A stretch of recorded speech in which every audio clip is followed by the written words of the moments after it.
1. Menyatakan terdakwa Richard Eliezer Budiang Lumiu terbukti secara sah dan meyakinkan bersalah melakukan tindak pidana turut serta melakukan pembunuhan berencana. Menjatuhkan pidana terhadap terdakwa Richard Eliezer Budiang Lumiu dengan pidana penjara selama 1 tahun dan 6 bulan. Menetapkan tanggapan.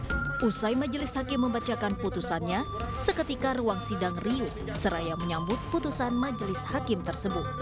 Mendengar putusan majelis hakim, Richard Eliezer menangis.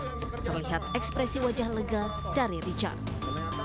Richard Eliezer terbukti bersalah dalam pembunuhan berencana Brigadir Yosua Huta Barat. Namun dalam pertimbangannya, majelis hakim menilai Richard Eliezer sebagai saksi pelaku yang bekerja sama atau justice collaborator, sehingga hukuman bisa lebih ringan dari tuntutan JPU.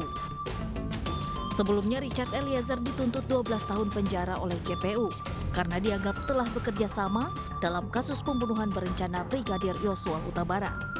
Dalam kasus ini Richard Eliezer menjadi terdakwa bersama Verdi Sambo dan istrinya Putri Chandrawati, serta rekan sesama ajudan Ricky Rizal.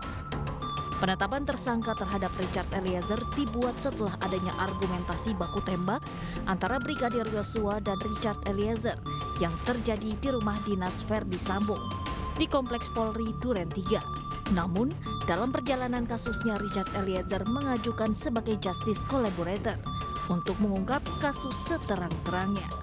Richard Eliezer dan terdakwa lain menjalani tes kebohongan. Hasil dari tes tersebut, Richard terbukti jujur.